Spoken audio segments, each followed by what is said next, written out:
Y bueno, esto es algo muy difícil de mantener en las versiones en español. Esto es algo que creo que todos se dan cuenta, todos saben que traducir es un trabajo casi necesariamente encaminado a fracasar. Uno siempre va a perder algo en la traducción, algunas veces uno gana algunas cosas, pero realmente, por ejemplo, yo, bueno, sí voy a hablar de algo que yo siento que gané. Hay un poema que está dedicado a Miles Davis y el título del poema es And Miles and Miles and Miles and Miles. Y ahí Miles quiere decir dos cosas, quiere decir Miles Davis y quiere decir millas. Entonces yo, a la hora de traducirlo, pensé, ¿qué hago? ¿Pongo y miles y miles y miles o pongo y millas y millas y millas?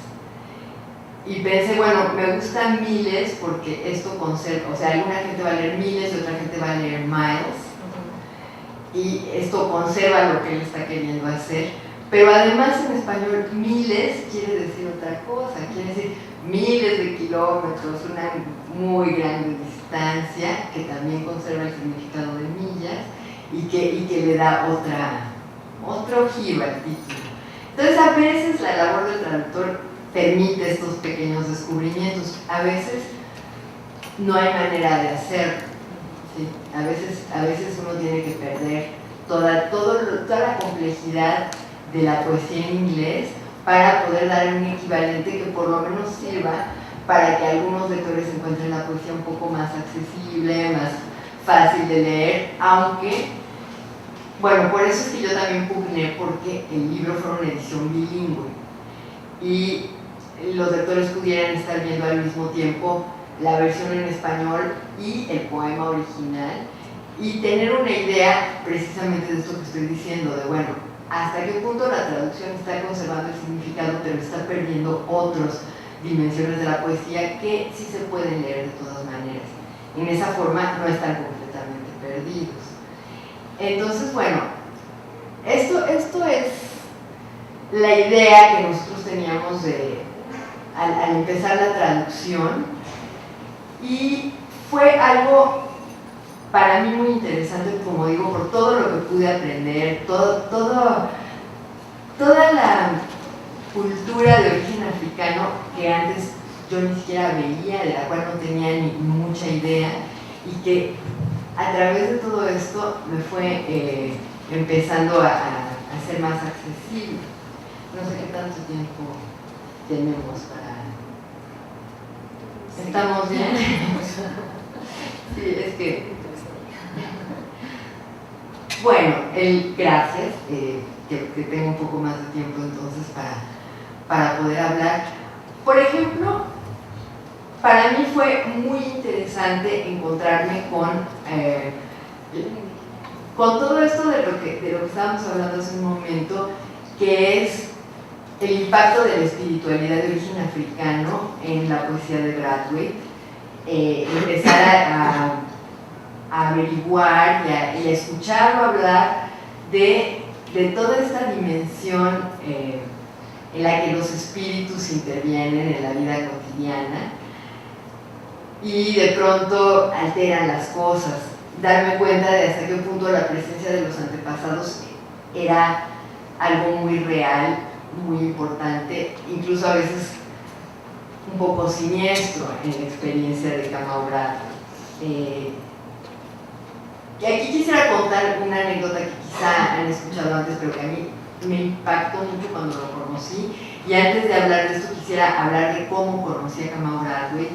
Yo estaba estudiando en Nueva York y entré en contacto a través de Chris Winks con el Departamento de African Studies, que era un lugar interesantísimo, que yo realmente no tenía idea de todo lo que iba a empezar a conocer al entrar a este sitio, donde convergían intelectuales, escritores y artistas muy distintos. Había músicos, había fotógrafos, había cineastas, había gente que hacía otro tipo de artes plásticas, y era todo un esfuerzo colectivo muy interesante, lleno de creatividad, dedicado al estudio de las distintas herencias africanas. Era un lugar a donde venían artistas africanos, donde convergían artistas caribeños, donde también era un lugar muy interesante para la discusión de la cultura afroamericana.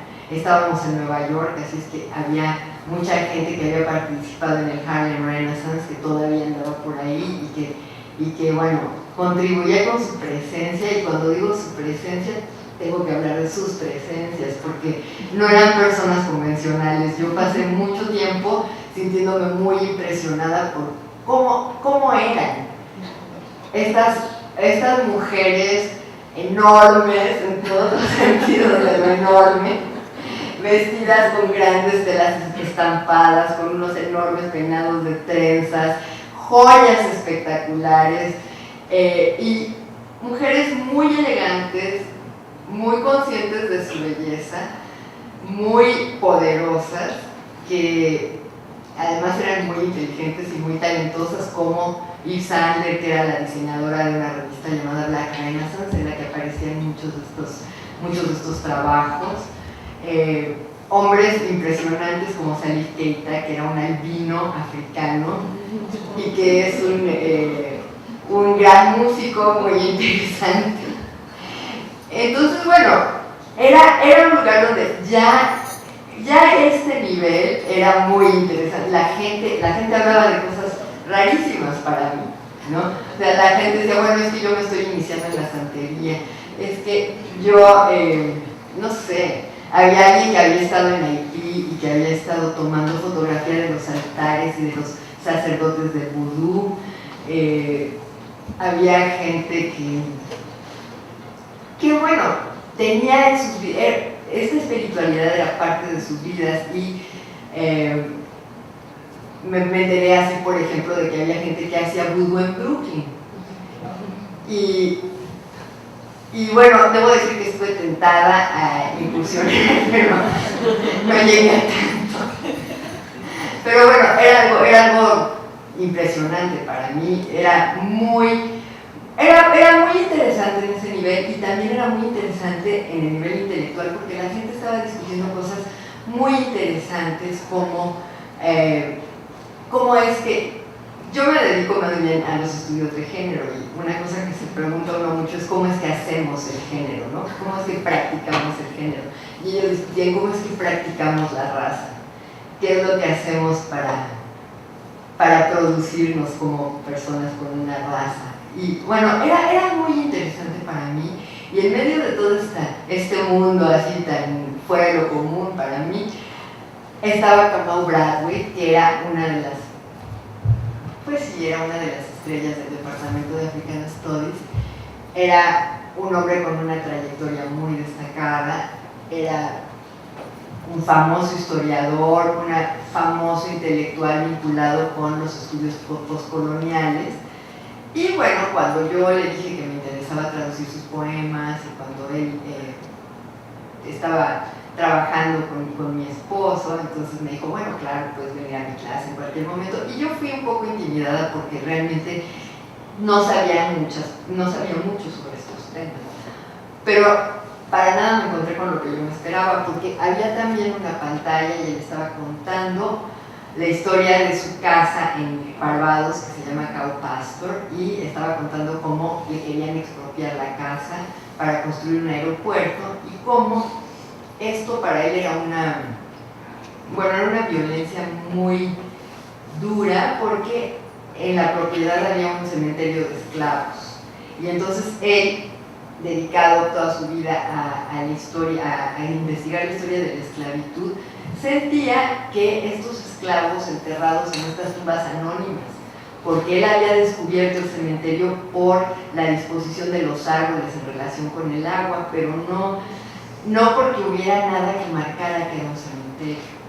Entonces, hablaba de cómo estos esclavos iban a ser despojados una vez más para que sobre sus tumbas anónimas y desaparecidas se construyera un aeropuerto que era parte, bueno, de la historia contemporánea del Caribe, ¿no? Una zona dedicada al turismo. Y para Bradley estos desarrollos turísticos eran una nueva versión de las plantaciones que habían costado el sacrificio de todos estos antepasados. Entonces él se sentía pues realmente muy indignado y muy dolido al pensar que esta casa fuera a ser expropiada, porque además él había pensado crear ahí un centro para que estudiantes interesados en el tema, como ustedes, por ejemplo, pudieran pasar una temporada en Caupastro dedicados a trabajar. Iba a ser como una residencia para intelectuales y artistas que pudieran estar un tiempo ahí, ¿no? Entonces, bueno, todo esto estaba a punto de perderse y él estaba recorriendo la propiedad tomando fotos para conservar algo de la memoria de este cementerio, todo este sitio. Y de pronto, en su recorrido, ve una araña en un árbol y esto le impresiona. Bueno, era una araña, según él dice, una araña muy hermosa, le pareció muy importante tomarle una fotografía, y al mismo tiempo porque la araña es un personaje importantísimo en la tradición, en la tradición de esta cultura de Ghana con la que él había estado en contacto, con un interés y una decisión también de que todo esto no se olvide y de que de alguna manera esta memoria incida tanto en el pasado como en el presente. Hablamos de, bueno, hasta qué punto estar escribiendo esto cambia el pasado.